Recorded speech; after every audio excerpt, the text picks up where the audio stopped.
Il était une fois, dans un petit village tranquille du sud du Nigeria, une jeune fille appelée Adaora. Elle avait les yeux doux, la voix calme, et le cœur rempli de rêves. Depuis qu'elle était toute petite, elle disait toujours: Quand je serai grande, je veux devenir infirmière. Je veux soigner les mamans et les enfants. Sa mère, une femme gentille et aimante, l'encourageait beaucoup. Mais quand Adaora avait 10 ans, sa mère mourut d'une maladie grave. Ce jour-là, quelque chose se brisa dans son cœur d'enfant. Elle pleura longtemps, seule dans un coin de la maison, tenant contre elle une vieille photo de sa maman. Après quelques mois, son père se remaria avec une femme nommée Mama Ebub. Au début, Adaora espérait avoir une nouvelle maman gentille, quelqu'un pour lui faire des tresses, lui raconter des histoires, lui donner des conseils. Mais très vite, elle comprit que cette femme n'était pas comme sa mère. Mama Ebub était belle en apparence, toujours bien habillée, souriante devant les gens. Mais à la maison, elle était dure, froide et cruelle. Chaque jour, elle trouvait de nouvelles corvées à donner à Adaora. Va chercher de l'eau au puits. Nettoie toute la cour. Prépare la pâte d'igname avant midi. Et si la jeune fille était fatiguée ou lente, elle recevait des gifles ou des mots durs. Tu es paresseuse, comme ta mère. Le père d'Adaora, autrefois tendre et proche d'elle, changea aussi. Il passait de moins en moins de temps avec sa fille.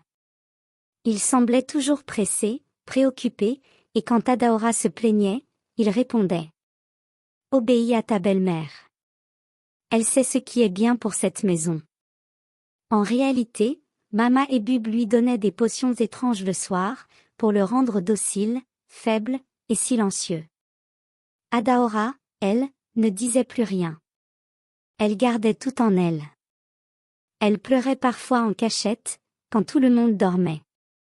Mais elle n'arrêtait pas de rêver. La nuit, elle lisait les vieux livres de sa mère, elle dessinait des infirmières en uniforme blanc, elle récitait des phrases d'encouragement à voix basse. Je vais y arriver. Je vais devenir quelqu'un. À l'école, elle était très brillante.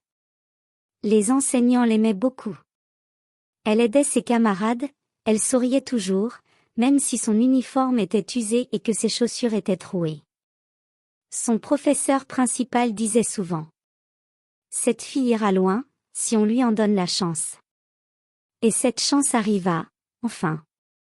À ses 19 ans, Adaora reçut une lettre.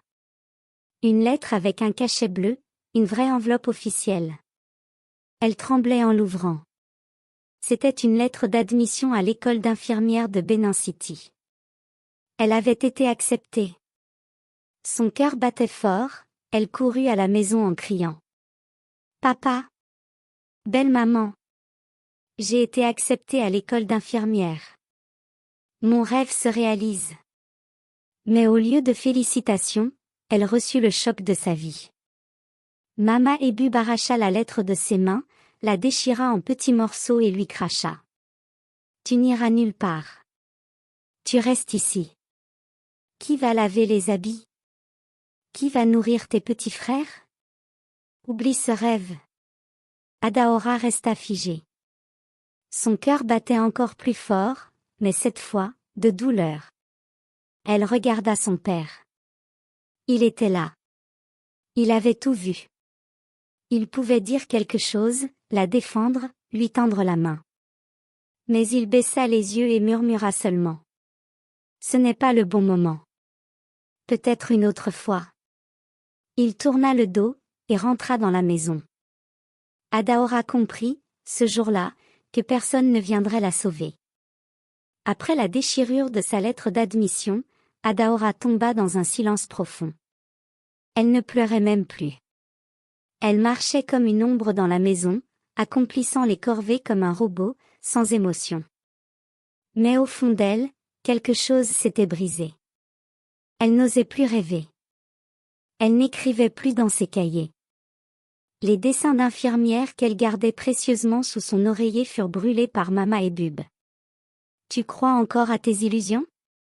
Tu ferais mieux de rêver de marmite et de lessive, lui avait-elle lancé en riant. Adaora devenait de plus en plus maigre. Son visage autrefois plein de vie perdait ses couleurs. Chaque jour, elle se levait à 5 heures du matin pour commencer les tâches, balayer toute la cour, aller chercher de l'eau, préparer le petit déjeuner, laver les vêtements des enfants, et nettoyer la maison entière. Elle n'avait droit à aucun repos. Parfois, elle mangeait les restes, parfois rien du tout. Le père, lui, semblait ailleurs. Ses yeux étaient vides.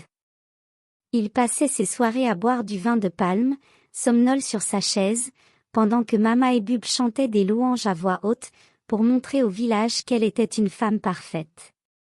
Mais la vérité était tout autre.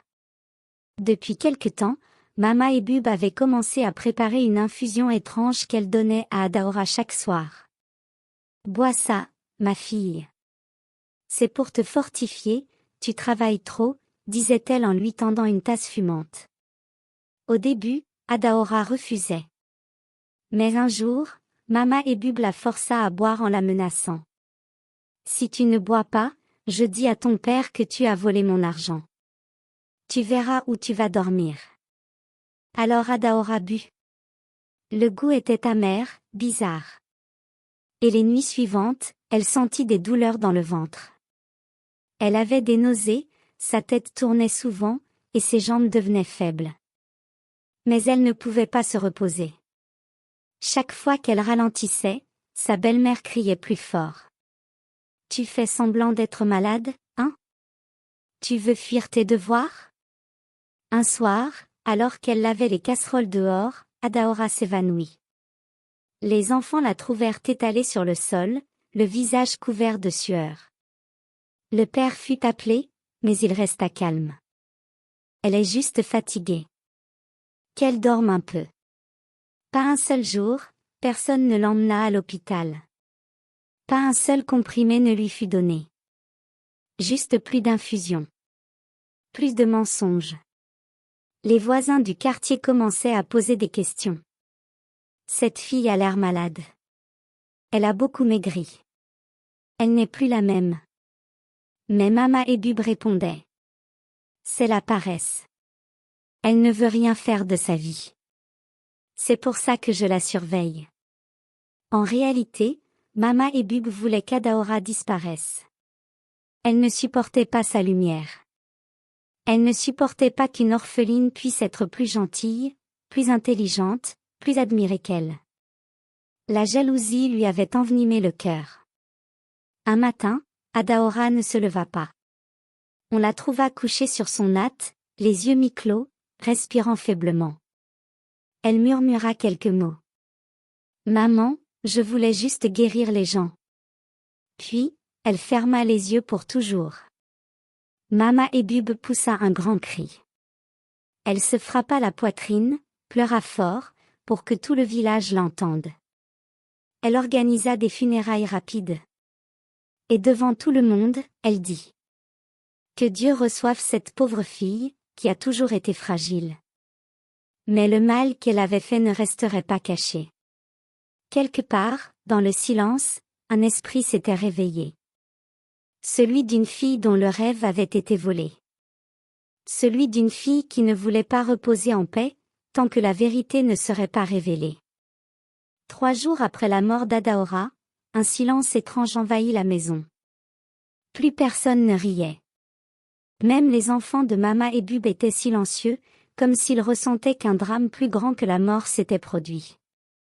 La nuit, un vent glacial soufflait entre les murs. Les lampes vacillaient. Des objets tombaient sans raison.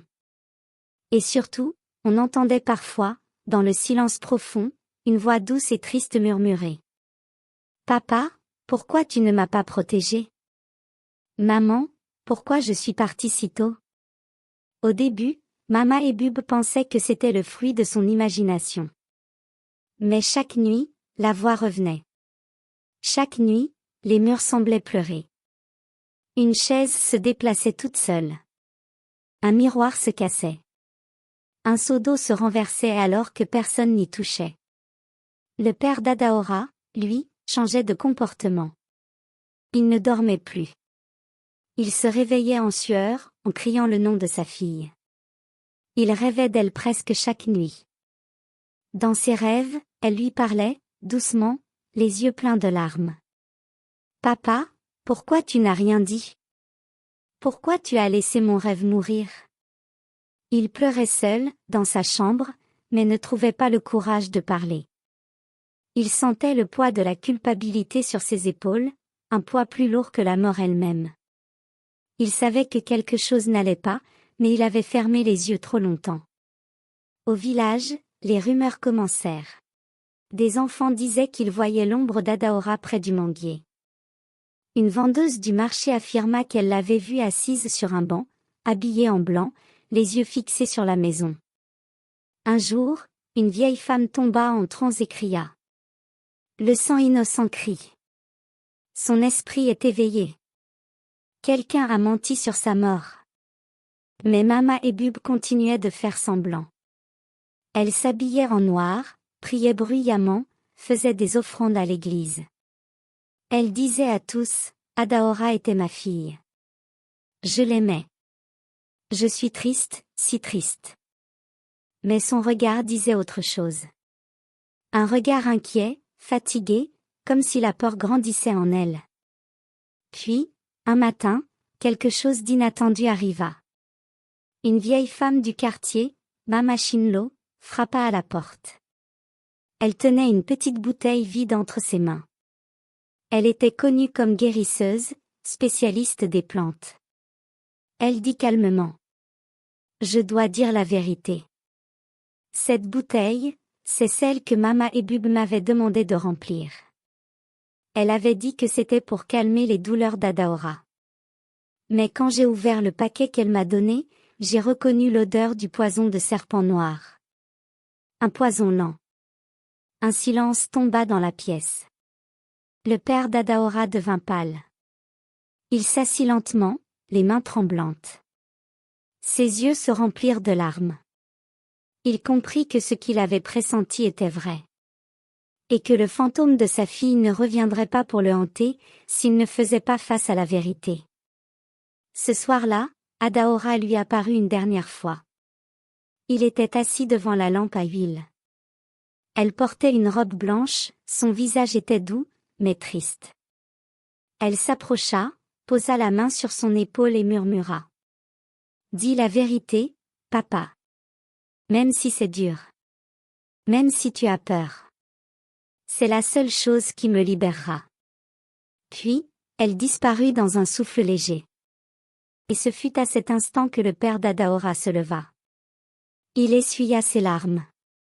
Il mit sa chemise blanche. Et il alla frapper à la porte du chef du village. Il savait que ce qu'il allait dire allait tout changer. Mais il savait aussi que c'était le seul moyen de laisser Adaora reposer en paix. Le lendemain matin, le soleil brillait doucement au-dessus du village. Les coqs chantaient, les femmes allaient au marché, les enfants jouaient dans la poussière rouge. Mais quelque chose de différent planait dans l'air. Un murmure se propageait rapidement de maison en maison. Le père d'Adaora est allé voir le chef du village cette nuit. Il a parlé. Il a dit toute la vérité. Dans la grande cour du chef Okori, les anciens du village étaient réunis. Ils s'étaient assis sur des bancs en bois, en silence. Les regards étaient graves. Le père d'Adaora était là, debout au milieu d'eux, les yeux rouges de fatigue, les mains tremblantes. Il racontait, la voix cassée. Je ne savais pas tout. Mais j'ai vu les signes. J'ai entendu ses pleurs. Et je suis resté silencieux. Je suis un père qui a laissé mourir sa fille sous son toit. Une larme coula sur sa joue. Puis, il se tourna vers la foule et ajouta. Et ma femme? Mama et Bub, c'est elle qui lui donnait les infusions. Elle l'a tuée lentement. Un long frisson parcourut l'assemblée. Plusieurs femmes placèrent la main sur leur bouche. Des hommes secouèrent la tête. Le chef du village se leva. Il parla avec une voix forte. Ce que nous venons d'entendre est grave. Une vie a été prise. Un rêve a été détruit. Et un esprit ne repose toujours pas. Il fit appeler Mama et Bub. Elle arriva, habillée de son pagne noir, avec une grosse perle autour du cou. Mais cette fois, elle ne pouvait plus jouer la comédie. Son regard était fuyant. Ses pas étaient lourds. Elle savait que le moment était venu. Le chef ordonna qu'un rituel traditionnel soit organisé.